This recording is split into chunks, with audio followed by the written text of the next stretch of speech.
morning. My name is Sun-hyuk Kim, and I'm the Vice President for International Affairs here at Korea University, and I'm also Professor of Public Administration here. I will be a master of ceremony for today's special lecture by Mr. Jan Eliasson, the Deputy Secretary General of the United Nations. Before we begin, I would like to make a few logistic announcements. Please turn off your cell phones for the duration of the lecture. In addition, please refrain from taking digital photographs. There will be time at the end of the program to take photos, so do not take photos during the lecture, please. 잠깐 우리말로도 안내해드리겠습니다. 우선 휴대전화를 무음으로 해주시고요. 그 사무부총장님 특강 동안 사진을 찍으시면 안 됩니다. 특강 끝나고 이제 질의응답 시간 일부에 사진을 찍으실 수 있는 시간을 지정해 드릴 테니까 그때 찍으시면 되고 지금은 찍지 말아 주시기 바랍니다. Okay, I'd like to explain today's agenda.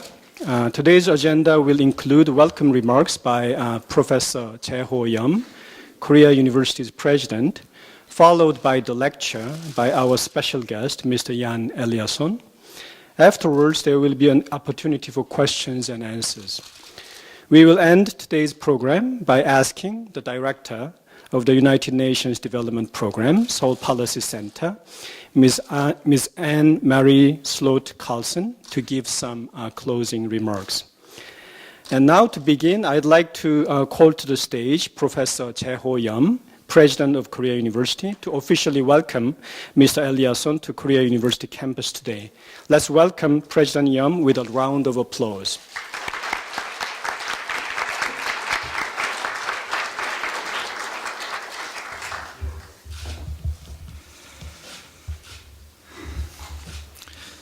Ambassadors, Korean government officers, esteemed guests, faculty, staff, and students. It is my great pleasure and honor to welcome to Korea University our special guest lecturer, Mr. Jan Eliasson, the Deputy Secretary General of the United Nations.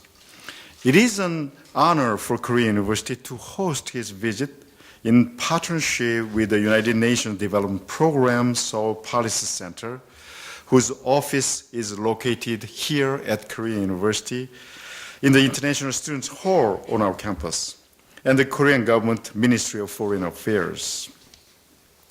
I'm certain that you will find Mr. Eliasson's lecture to be very timely and relevant, not only because it is being given during this 70th anniversary year since the chartering of the United Nations in 1945, but also because Mr. Eliasson will speak today on the topic of the new global landscape, challenges for the United Nations and its member states. As you know, South Korean government could not survive without the help of United Nations participation in the Korean Civil War. And also, you know that North Korea and South Korea both entered in the United Nations together. As we are all keenly aware, the United Nations task of navigating a path of international cooperation is an immense and ambitious project. Specifically, the issue of global conflict resolution and the peacekeeping have become not only increasingly urgent, but also more complex. The current political landscape can at best be described as a rich tapestry of competing economic, religious, and cultural values that represent the needs and concerns of humanity in different places and at different times.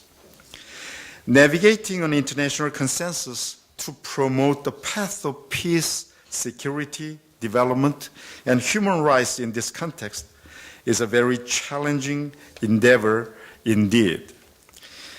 And we are privileged today to receive an update on the current international situation from someone who is deeply aware of the difficulties involved in upholding these important fundamental, foundational values against the forces that continue to foment distrust, hatred, terror, and war.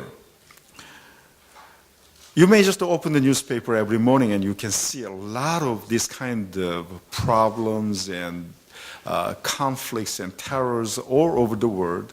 And the United Nations really the sort of major player to resolve these kind of issues for the human prosperity and world peace. In addition to Mr. Eliasson's extensive work with the United Nations, having served as the president of the 60th session of the United Nations General Assembly, and as the first United Nations Under Secretary General for Humanitarian Affairs, being involved in operations in Africa and the Balkans, he has also had a prestigious career as a foreign minister and diplomat for his home country of Sweden. He's truly a man who has dedicated his life to working for the public good, locally, nationally, and internationally, especially in these days for the humanitarian issues. And in Korea, at the moment, not only the humanitarian issues, but also some kind of just economic development for the developing countries or something like that.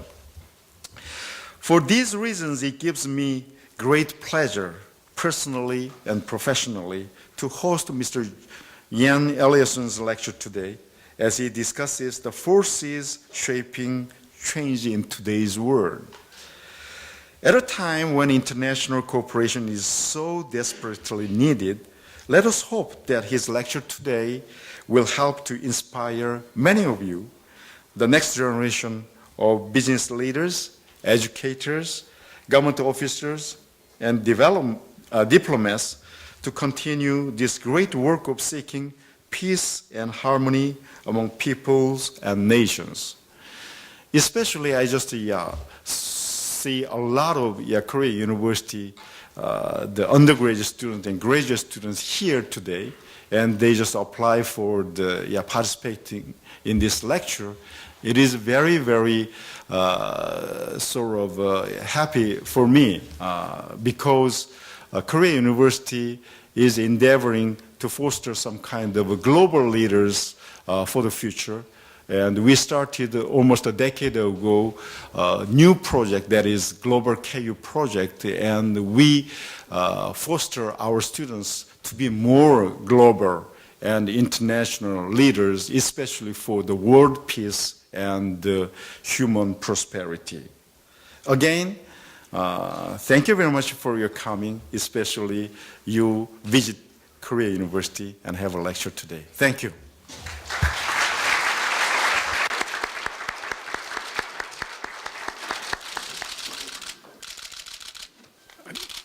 I'll introduce you. Thank you very much, President Yam. And now, before I invite Mr. Jan Eliasson, Deputy Secretary General of the United Nations, to the stage, I'd like to share with you his brief biographical information. President Yam already mentioned a lot of the information, so I will just briefly introduce to you. Prior to taking office as Deputy Secretary General on July the 1st, 2012, he had held a series of positions in the government of Sweden and the United Nations.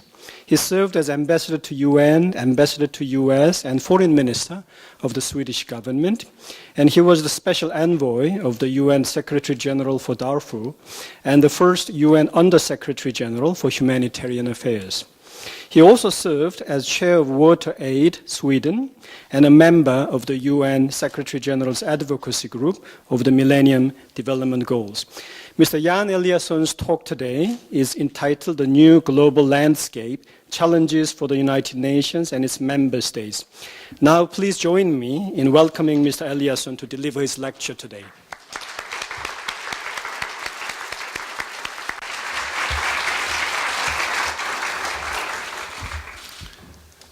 Thank you very much for that brief introduction. Otherwise, it would have been a gentle reminder of my age. I thank you very warmly, Mr. President, Director Carlson, my dear friend Shamsul Akhtar, Executive Secretary of ESCAP, and faculty members, students. Great to be with you here. I'm back in Korea. I've been visiting Korea many times, both in the Swedish Foreign Service and as a UN official. I've had the honor of representing the United Nations at the inauguration of the President 2 years and 2 months ago. And before that, I visited Korea several times. Sweden, as you may know, has diplomatic relations with both Seoul and Pyongyang, and we have embassies in both places, and we have also officers in the DMZ, and the Neutral Nations Supervisory Commission. And I have been visiting these areas several times. During one of those visits, I met a very pleasant, very interesting, very intelligent Vice Minister of Korea by the name of Ban Ki-moon. And since then, our friendship has lasted to the degree that he asked me to join him as his deputy almost 3 years ago. I'm very glad to be at Korea University. The president and I spoke before we entered the room, and I'm impressed about the university's role in both the modernization of Korea and the democratization of Korea. And that the university has such a great percentage in foreign students, international students, and that you have a tradition of training, and I see them in front of me, a generation of public servants, international civil servants, I hope also. Our organization needs people like you. And of course, those who choose to work in civil society or the private sector. Because we need the international conscience, the international awareness on all levels.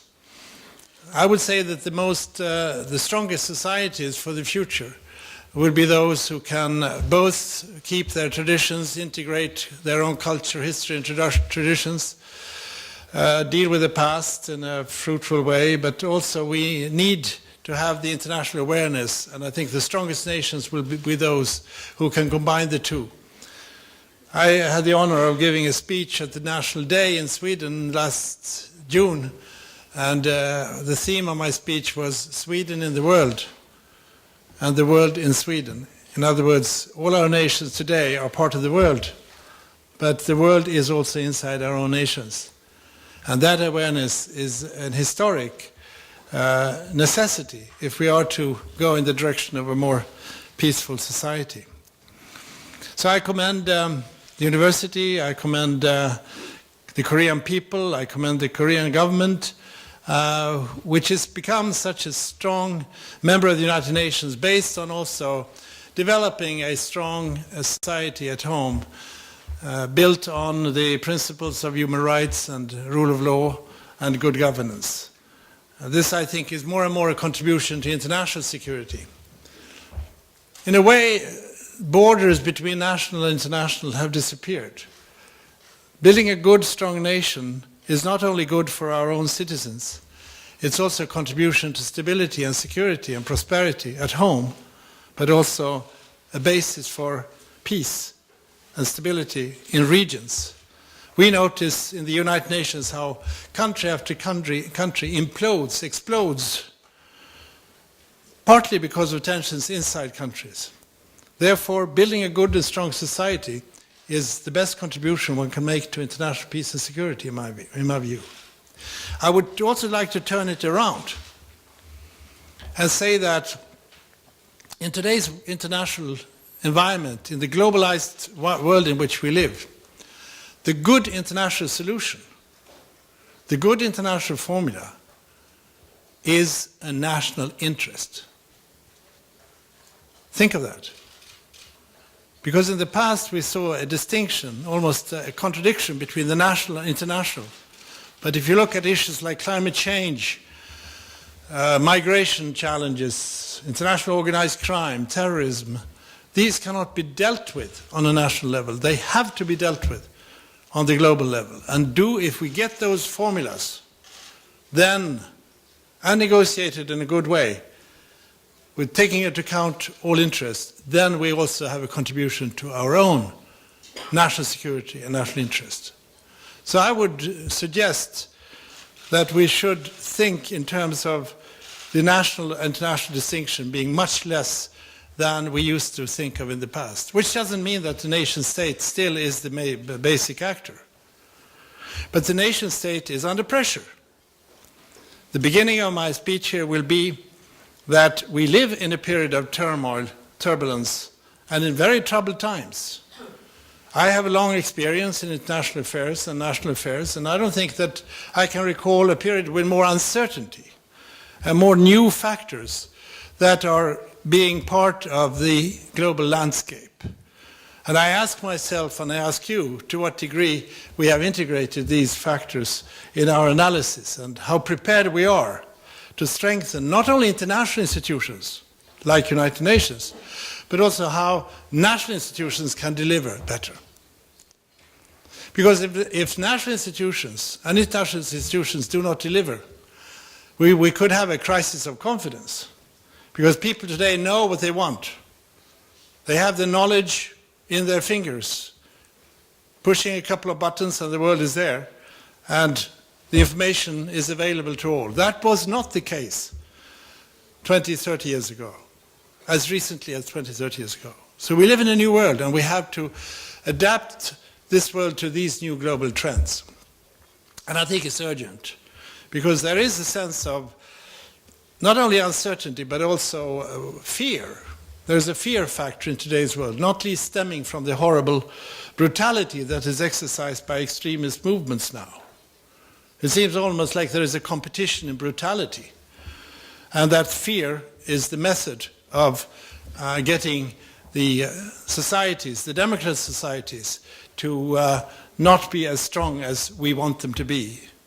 I see much of the action from terrorist groups as a provocation against what we stand for, against the principles on which our societies are built, and I would say on the principles of this charter that I always carry in the pocket. This is my 12th version of it. No, the same version, of course, the same text, but the 12th text here.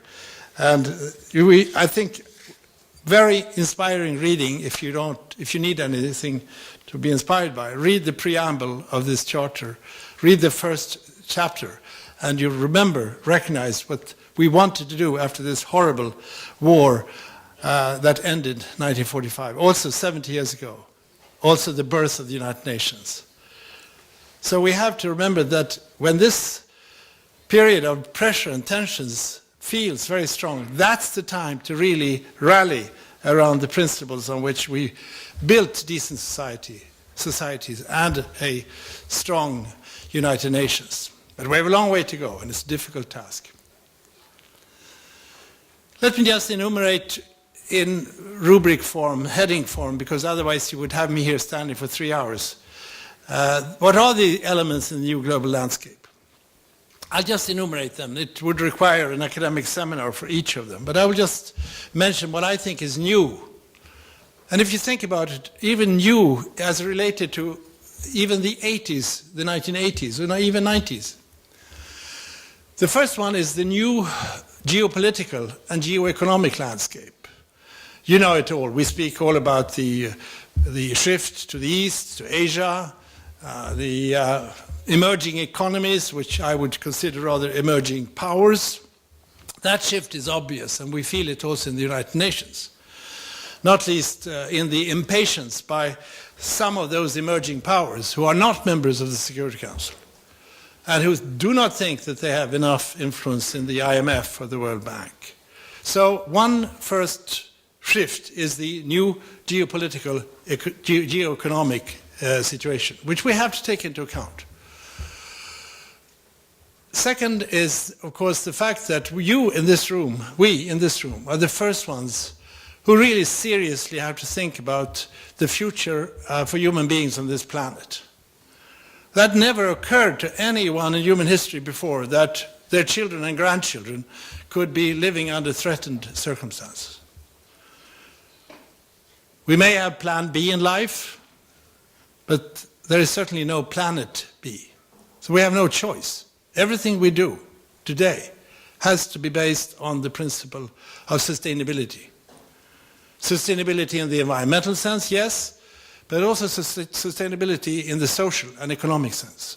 This was a breakthrough conceptually in the Rio Conference 2012, these 3 dimensions of sustainability. That's the second new feature, which was not a feature as latest in the 80s. My parents didn't even know the term climate change. Maybe the young generation's parents know. A third change I already alluded to, and that is the explosion of information and communication. The fact that you can immediately get the images and get the messages out, mobilize 250,000 people in half an hour. Back when I was working with disasters in the UN in the 90s, when I went to the villages in Africa or in the suburbs of the town cities in the Middle East, people really didn't know what was going on. Now the knowledge is available. Expectations are high, and we live in a day and age of instant gratification. People want to see results immediately, not always wanting to wait for elections. Expectations are very high. You better deliver. And the number of cell phones are a telling number, isn't it? 6 billion cell phones in the world now, mobile phones. I'm tempted to compare that to something in which I'm very involved, namely water and sanitation. There are only 4.5 billion toilets. Compare those two figures, and you see the poverty which is very, very strong inside nations. And that reality we forget. But we have an enormous speed in the communications world. Attention, which could be good, but also bad. What else is new? Well, I would say some trends are perhaps not new, but certainly much stronger than they were 20, 30 years ago. Migration. 250 million people, at least, in this world live in countries where they are not born. We have to see this as a positive, in my view. Cultures are exchanged, people are spreading, knowledge, we are mirroring, as I said earlier, the fact that our countries are both parts of the world, but the world is also part of our countries.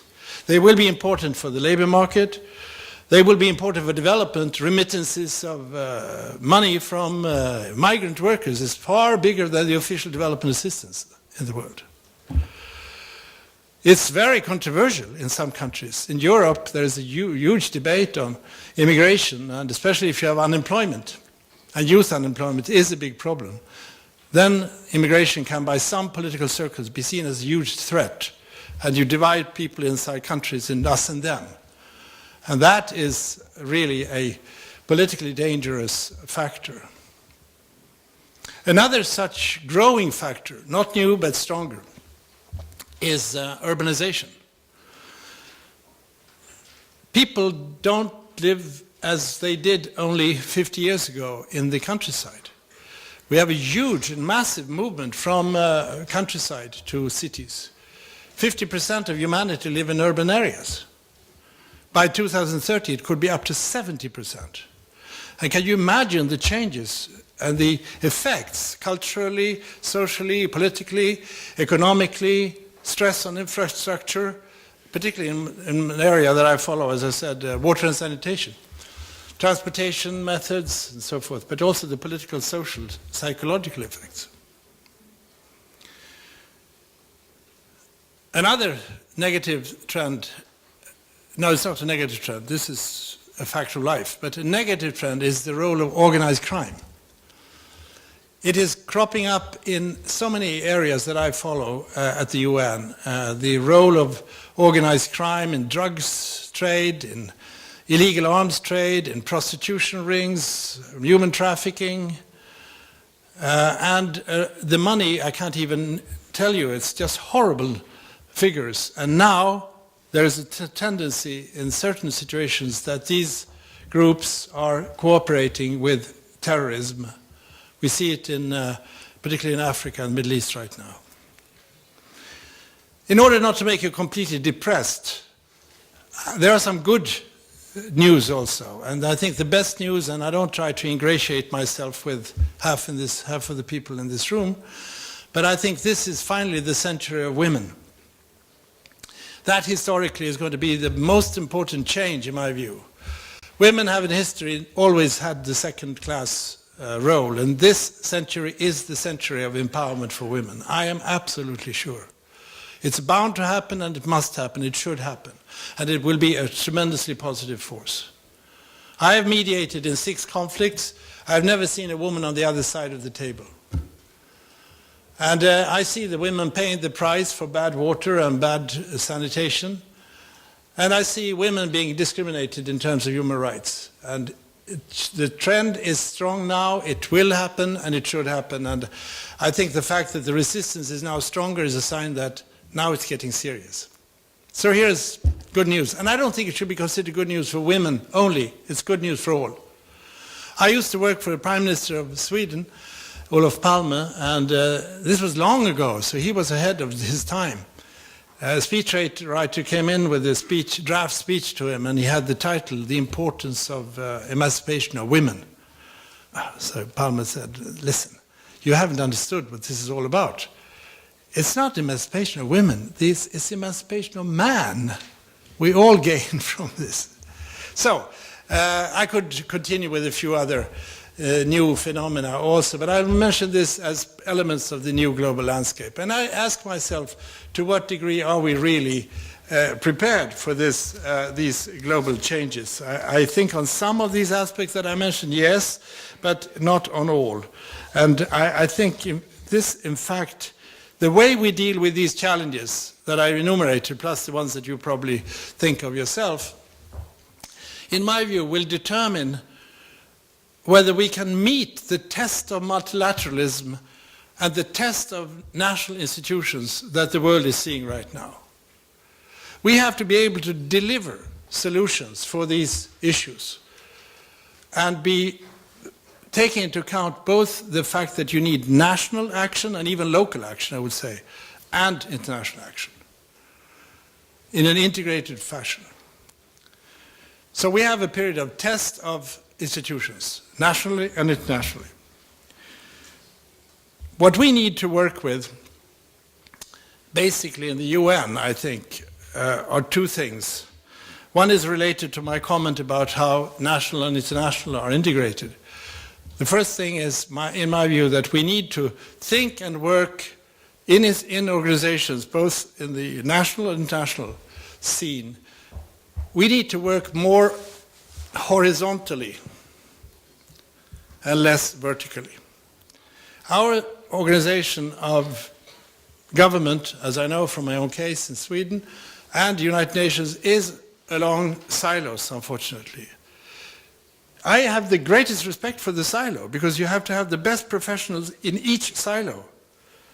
You have to be a good lawyer, a good economist, a good public administrator, etc., etc., engineer. But when you need to go to the solving of the problems, you have to go horizontal and bring in others. And unfortunately, there is a turf character, that this is my area, don't you interfere in my area. Shamshad and I talked about that yesterday. It's very damaging, not only for the others on the outside, it's also damaging for your own organization.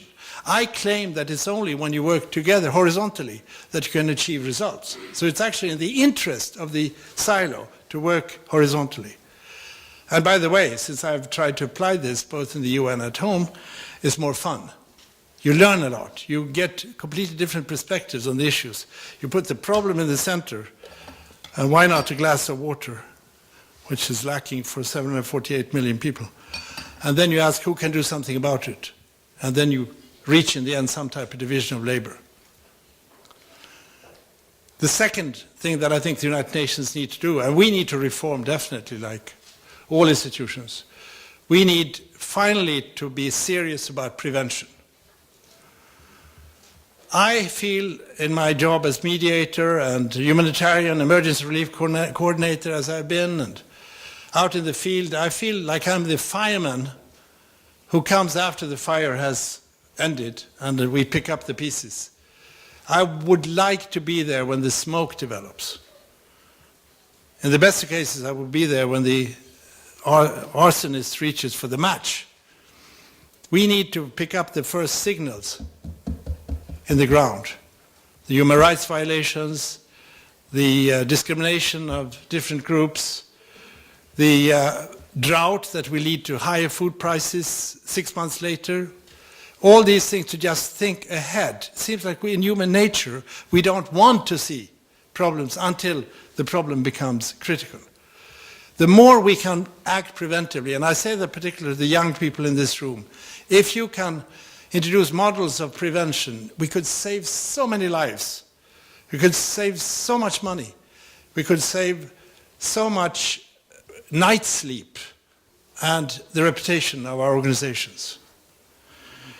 I often draw a line, I can't do that. If I were visiting Professor in Uppsala, as I was 2008 and 9, after I left Foreign Ministry, I would have drawn a line, but I'll do it like this instead. This is the line, the life of a conflict. But we tend to define the conflict almost like CNN here. When the houses are burning, when the children are dying, when we have to set up a humanitarian operation, when we have to set up a peacekeeping operation, Security Council meetings day and night, that's that crazy, the burning crisis area. We need to understand that crisis is here, the first vibrations, and the crisis is also after we leave. Look at Afghanistan, for instance, or Somalia. You can't leave overnight. It's like letting a triple bypass patient go to work 8 o'clock in the morning after the operation. We have to have reconciliation, we have to have setting up institutions, prepare so that we don't have a relapse into conflict. I'll just give you a few examples of activities because this might be too theoretical what I've been saying here.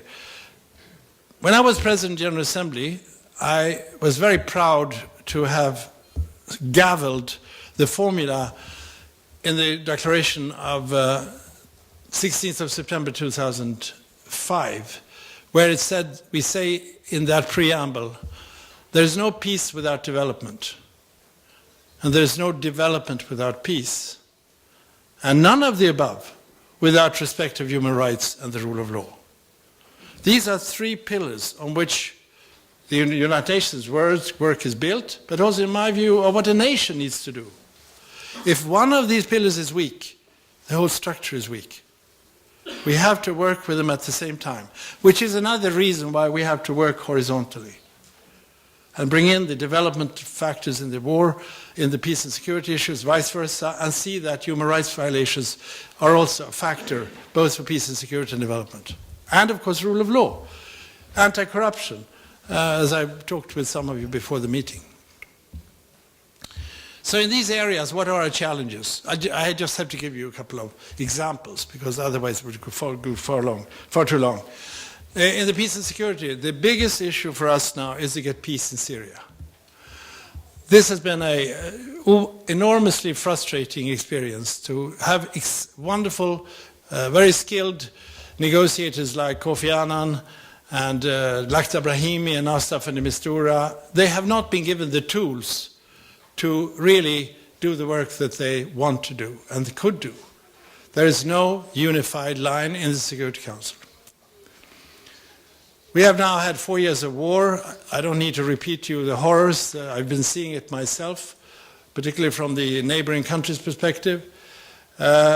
And in a couple of months, we will have 3 years since Kofi Annan produced a formula which I think still is applicable for the solution of this problem, namely the communique that was negotiated on the 30th of June 2012, requesting that a transitional body, a governing body, is created with full executive powers. Secretary General and I have talked about this, and we want very much now to activate efforts to reach a political solution. It's good to get the Aleppo freeze and de-escalation, but we have to have a political process. As, by the way, we also need now in Yemen, which is a conflict that could easily grow into a very serious situation. I think I will leave it like that so that you have time for questions. On the development side, I would want to be on record for saying that the key issue now is the formulation of the Sustainable Development Goals. The Millennium Development Goals, established 2000, 2015, have been a very useful tool for development. Now we have a new set of goals, more transformative, reaching into new sectors that were not covered back in 2000, It's going to be more complicated machinery for the implementation of these goals, but they will reflect the road that we need to choose for this period, 2015 to 30. Based on the principle of universality, that we all in this world are interdependent. It's not developing countries, particularly when it comes to sustainability. It's equally a burden or an obligation for the member states. We need to think of inequalities. Unfortunately, there are more poor people in today's world living in middle-income countries than in poor countries. So this is a challenge also for middle-income countries. But I am hopeful that we will have a good set of goals, and we have high-level attendance assured for the end of September. But there is one very important meeting before that, where we don't have the assured attendance on the highest level, and perhaps also need for further work on the substance, and that is the financing for development. We need to make sure that there's also means of implementation of these goals, and particularly from the countries in the developing world, G77 as we call it in the UN, there is a request that we work harder on those means of implementation in the financial field. That meeting in July is crucial, I think, also for the success of the meeting in September. And then we have the meeting at the end of the year, by the way, which is absolutely crucial, and which is Ban Ki-moon's, I would say his highest priority, namely success on the climate change negotiation. So we have a sequence of the Addis conference in July, and the New York conference in September, and the Paris conference in December. And this is not just bureaucracy, it's lots of substance involved in all these three elements. By the way, let me say, there is a written speech available, and Anne-Marie Slott-Carlson will make that available for those who are interested, which mainly will cover what I've been saying. But I can't assure that it's phrased in the same way. So if you want documentation, something will be left behind. The last point is, of course, human rights. And that is where I think we need to do more, because the human rights dimension relates to the first three words of this charter. You all know what the first three words are, don't you? We the peoples. We are here to serve the people of the world. We owe them serious work on peace, serious work on development, and serious work on human rights and rule of law. And we have to understand that in the end it's a question of making sure that people in the world can live lives of dignity, and that we have an organization that can do the job if you, member states, you, all generations, support these basic ideas in this time and age when we are under such great pressures and where there is so much uncertainty. I think this organization, this charter, represents the most important word right now for us, and that is hope. The hope is in this organization, but it is also in women, it is in young people like you who have dreams and aspirations that you should never give up. It is in science and knowledge, information, that could do so much difference on the environmental field and the health field. And it is in this organization. Even if I'm a friend of the UN, I'm not an uncritical friend. But I say to my colleagues, and you have heard it before, those who are traveling with me, United Nations is a reflection of two things. We are a reflection of the world as it is, and it's not a pretty place. We need to be very firm in our analysis, no rosy eyeglasses. We are a reflection of the world as it is, but we are also a reflection, a mirror of the world as it should be. The difference is our job. The world as it is, we must know, but we must never forget the world as it should be. I don't ask you or anyone to close the gap. That would be putting us under too high expectations. I only ask you to try your best to diminish it, reduce it a little bit. And I say, nobody can do everything, but everybody can do something.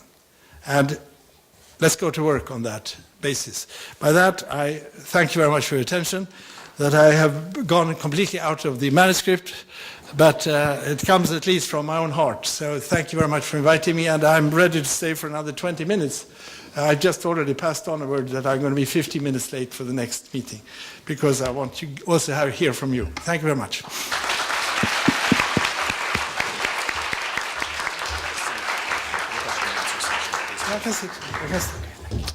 Thank you very much for an inspiring and very passionate lecture. I know that many of you from our audience are now eager to ask questions, and there are 2 volunteers with microphones, so if you raise your hand, then I can provide the microphone, and then we'll collect questions.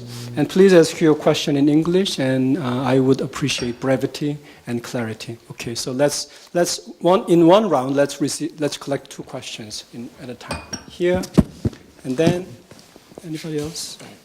Okay, let's start here. Thank you, Mr. Deputy Secretary General. My name is Dong-hyun Kim. I study English literature and political science in Korea University. First of all, as a constituent of the United Nations, I want to thank for your service for the United Nations and for the people of the entire world. If I remember correctly, Honorable Toynbee, he said, human repeat history every 1 decade. After peace process, there comes a war. After war, there comes a peace process. Thinking of Napoleonic War, and then there comes a Vienna Convention. Thinking of World War I and II, there comes the United Nations. So my question will be, what is your vision of history? And in regards to, and also I want you to share your views of the United Nations and its role in terms of your vision in the history as well. Thank you. I think I could take a couple of others if there are anyone else. That's a pretty big question. Okay. There's one in the middle of the row here. You got the microphone?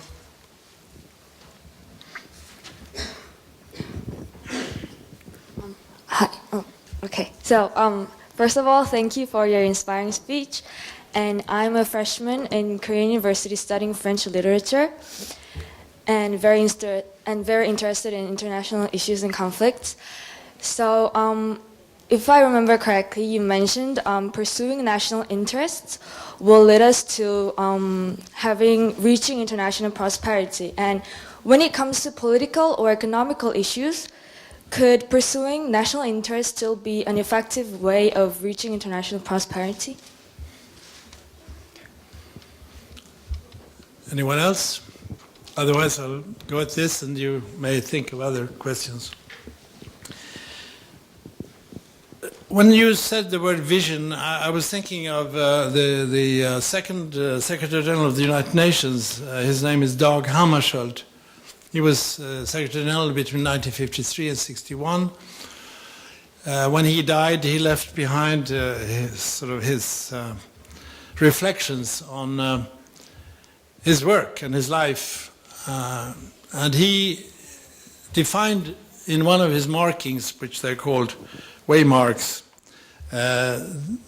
what he considered a reflection of the future. And he said the future is 2 things. The future is the vision. The future is the horizon. He was a man of nature also. The future is the horizon. The future is the vision. But, and here it comes to try to answer your question, the future is also the step you take tomorrow. And there has to be a connection between the step that you take tomorrow and the vision that you set for yourself. The vision, in my view, is in this charter. Again, read the preamble, read the first chapter, and you see what it is. That facilitates a lot of decisions in my daily life. The fact that you can try to make the steps be in the direction of your vision. Otherwise, you run around in circles. And having these principles are very important. Now to the question what the United Nations has done. I would say it's extremely important now when the UN has its 70th anniversary and when member states are celebrating 70 years since the war ended, to be looking back, draw lessons, and then take that with you as an energy in the road ahead. And for the United Nations, even if we were extremely disappointed after 1945 that the Cold War was like a wet blanket over the world affairs, there was a lot of things that happened. The most important is, of course, the decolonization.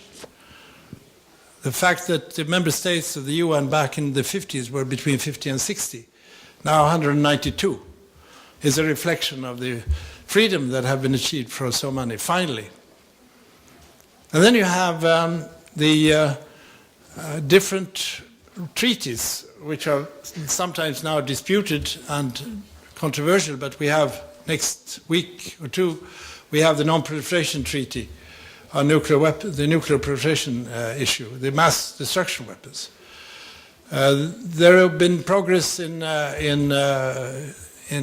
rule of law and institution building, anti-corruption measures. There have been standard sets, UN as a norm setting. And then I also, when I'm out in the field, I think of what the UN is doing. When I see children being vaccinated, when I see people get clean water, when I see health clinics being built, and when I see my humanitarian workers working in Syria and other situations, or our peacekeepers, in 116,000 in 17 operations right now. The work out there in the field is so meaningful. I think we can be proud of that. But I still think, if you go back to my speech, that we need to look at this new landscape and ask ourselves, to what degree are we prepared to deal with these new trends? How meaningful are our activities for people in that global landscape? With these new ethnic and religious factors exacerbating conflicts, with the great youth unemployment, which is a fertile soil for extremist ideologies, etc. And how do we make sure that we get the power from the women? How do we use the fact that people are moving in such a way that it is seen as a positive? All these challenges we need to be on top of the analysis, but not only internationally, but also nationally. The national efforts have to come together, and that brings me to the second question. My point is actually this one, that anyone who works in the national context has to have an international perspective.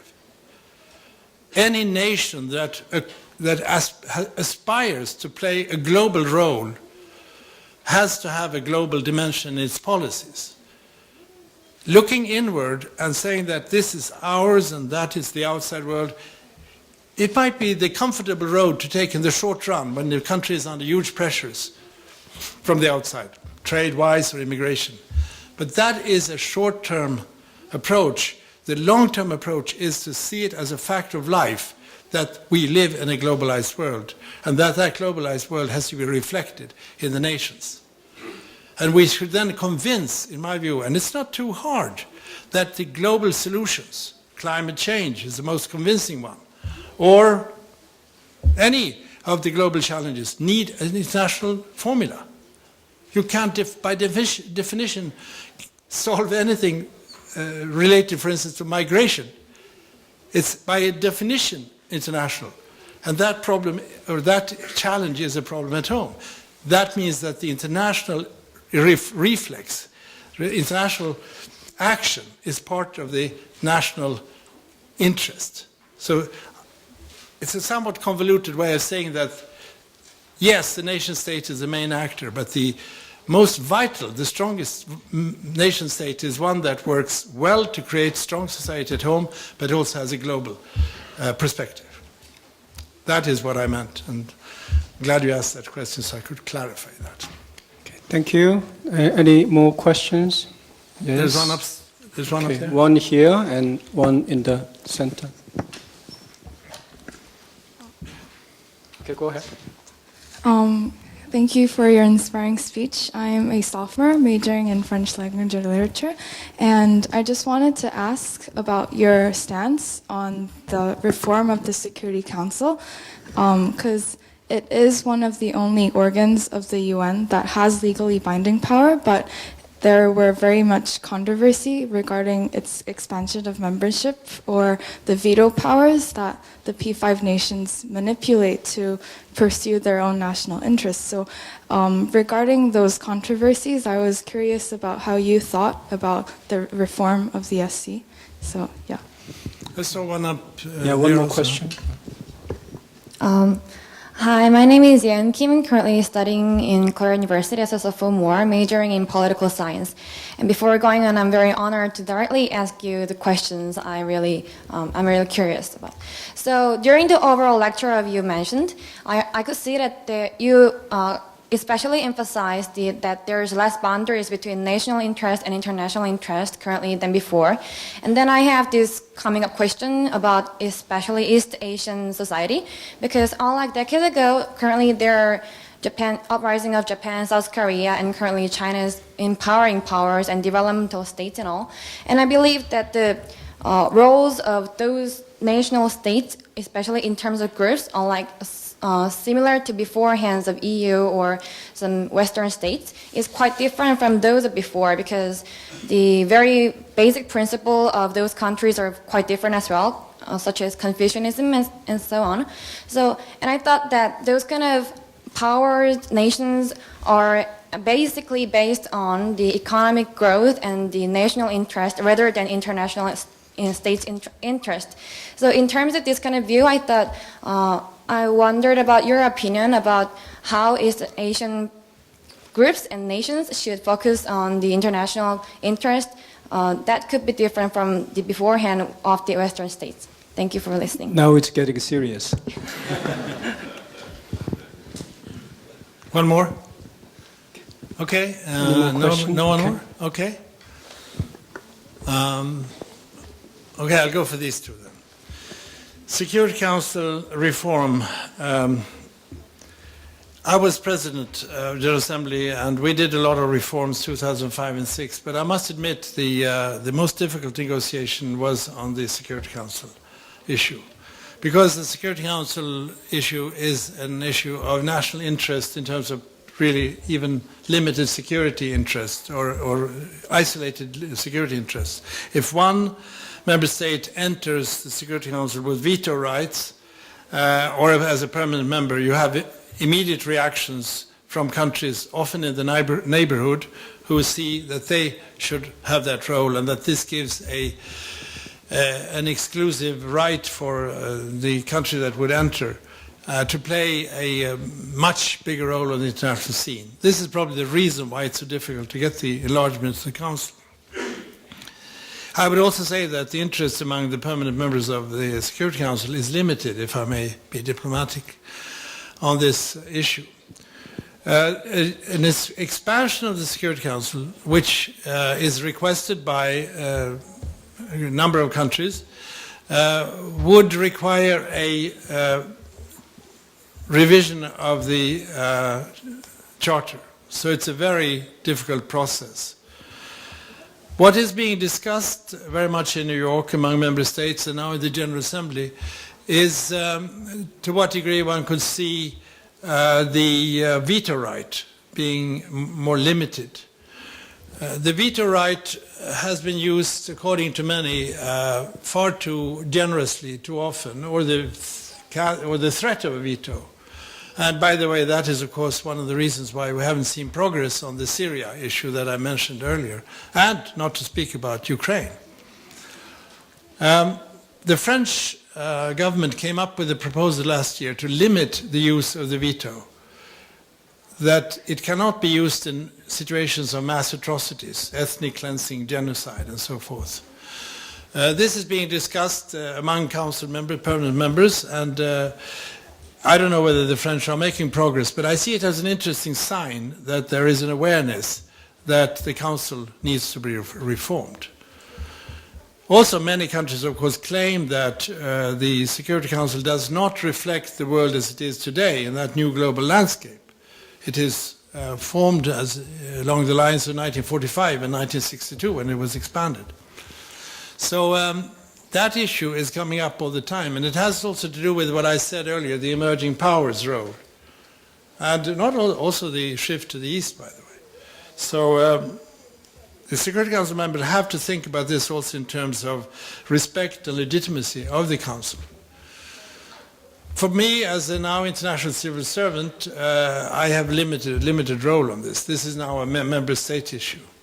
I could have spoken much freely about it if I were, say, the Foreign Minister of Sweden, but that I am not anymore. I have a joke here. I'm taking risks here. When I was President of the General Assembly, I had lunch with the 5 permanent members, and I claimed that they should use the Security Council more for negotiations Why threaten with a veto, or why cast the veto before you have really tested whether you can negotiate a resolution? You should see that you have a tremendous gift in your hand that the member states are giving you. You are given the chance to put in a veto. And you have the permanent membership in the Council, which has the most deciding power in the UN. Why don't you really sit and negotiate, especially after the Cold War was over? At that time we considered the Cold War over. I hope it is. And then I said, it came to me, I said, why don't you work like the Catholic Church when they select popes? You know, you lock them up, and then the cardinals, only when the white smoke comes out, you've done the job. I say this, the serious background to that joke is that I think we could, for instance, have tried harder, or they could have tried harder to give us a resolution, give Kofi Annan, Dr. Brahimi, and Staffan de Mistura a stronger solution by not giving up the chance to find common ground for a solution. Okay. Well, you asked me a big question, and I have lunch in 35 minutes. And I would not dare interfere in this enormously sensitive issue, but I would just generally say that every nation wins from developing a peaceful relationship to their neighbors. I often am asked about Sweden's progress. There are many reasons, but one reason is, in fact, that the 5 Nordic countries are like brothers and sisters, completely integrating, proud of our own national identities. Are there any Nordic ambassadors here today? No? Yeah, there you are. Very tight, complete integration of legislation, almost all language identity same, except in Finland. You know, crossing to a border in the Nordic countries is really a joy. You know, when I crossed borders in Darfur, where I was mediating, or in Horn of Africa, Somalia, Ethiopia, it was almost a danger for my life in certain situations. When I crossed into the Sagawi territory in Chad from Darfur. But when we cross, you know, we have go skiing in Norway, or have good food in Denmark, and crayfish party in Finland, and I don't know what they like in Sweden, but they come. So here is, I think the fact, and also European integration, I would say, even if they have a tough time now, I think the European countries are basing their security on cooperation and making war absolutely impossible in Europe. I don't think that war is possible among the members of the European Union. This is, I think, the vision, but then you have that horizon of Hammarskjöld and the roads to go there. And of course you have different interests, but I would say that one should try to identify the factors that unite and the factors that can build peace in the future, the factors that can build prosperity, because since they are all related, prosperity will also be part of the equation. And of course you have, as much as possible, to try to develop a common value base. And there you have, of course, different traditions that are divisive, certainly. But the more identity of analysis of the future you have in peace, security, development, human rights and rule of law, the stronger the prospects are for peace, and the better the prospects are for prosperity, and the better the prospects are for life and dignity for all. Was that too diplomatic? Okay. I think I can take one more. Last question, and you can now take pictures. Okay. Any last question or two? All right. Very very last question row. at the end. All right. You will have a short answer, I hope. Hello, my name is Myung Park, and I'm a graduate student in law school. And I'm curious that what is the opinion of your sexual? What is the opinion of sexual prostitution? I don't understand the opinion of sexual prostitution. Yes. And these days in Korea, there is some issue that is it constitutional to legalize to punish both was a victim and suspect of sexual prostitution. And I read some Palermo Protocol, and that the visions of UN is to punish and prevent the human trafficking. But there is some women that their opinion is some women have the right to sell their some sexual prostitution. So I'm curious about your opinion. Well, I need more time to answer that in correctly and adequately. But I think we need to focus on both sexual violence in itself and on trafficking and prostitution. It's part also of organized crime, and it's clearly related to basic human rights. And I think we need to be extremely firm on both these counts, both the sexual violence in general, which is massive. It's used as a tool of war. I've seen it in several conflicts recently, but also on the prostitution. Sweden took, I'll come back to my Swedish background now, we took a very drastic step about 10 years ago when buying a woman, buying sex, so to speak, was considered a crime. It wasn't the victim that was primarily focused, it was on those who took advantage of that market, so to speak. But I think when you look around the world today and see that millions of girls and young boys also, by the way, and women are trafficked as merchandise is a shame. And if you add to that the number of people that are sold in labor, you probably add up to 10 million people who are being traded as merchandise. And I think it's a complete divorce from human dignity. So we should always count to what degree we stand up for principles by looking at how the most vulnerable are treated.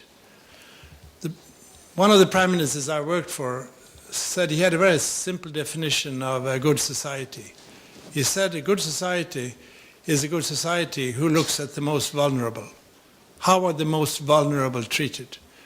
The poorest, the disabled, the prostitutes, the abandoned children, how are they treated? That was to him the quality test of a good society. On a good note, on a positive note, I would just like to say to you, I heard several of you were in the humanistic area, literature, French, and so forth. And I just want to tell, my last story is about Hammarskjöld again. He was a man of culture. He loved to read. He was interpreter. He was translating French poetry. He was sitting with philosophers. When he was Secretary General, and he was a photographer, his life was culture at the same time as he was Secretary General. And many people asked, how could he be Secretary General and spend all that time in culture? Culture was to him what gave him the energy and the inspiration and the new perspectives on his work. And I can give you an example. He invited people to dinner in his home in New York, and when they came, 10 people guests, he said, I want you to not say a word tonight when we have dinner. I want you to listen to Bach and listen to Handel. I have a new record. And he had this played in the dining room. And they were sitting having dinner for 2-3 hours and listened to this fantastic music. And then in the evening, seriously, he came up to each and everybody and said, didn't we have a wonderful time together? So this means that I inspire you to, I really ask you to continue your humanistic studies, because that has to do with the respect for culture and history and traditions, which to me as a mediator has been perhaps the most important lesson, that showing respect for the other side's culture, history and tradition is absolutely crucial. Not from a perspective of my own interest, but also from the perspective of having a more interesting life. So good luck in your studies, and you will probably connect it to some type of political or economic or social activity, but it will help you in the future. Think of Hammarskjöld. Thank you very much. Thank you very much.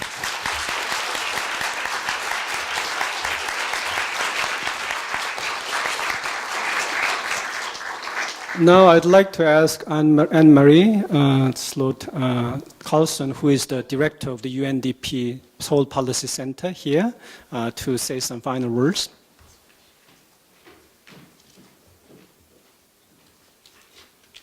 And I promise I won't be long. You have a very busy schedule, Mr. Eliasson. I just want to thank you for joining us, for painting this bigger picture, for reminding us that we do have a foundation, we do have the charter, we do have the vision, and we also then need to know if we have an organization that can do the job.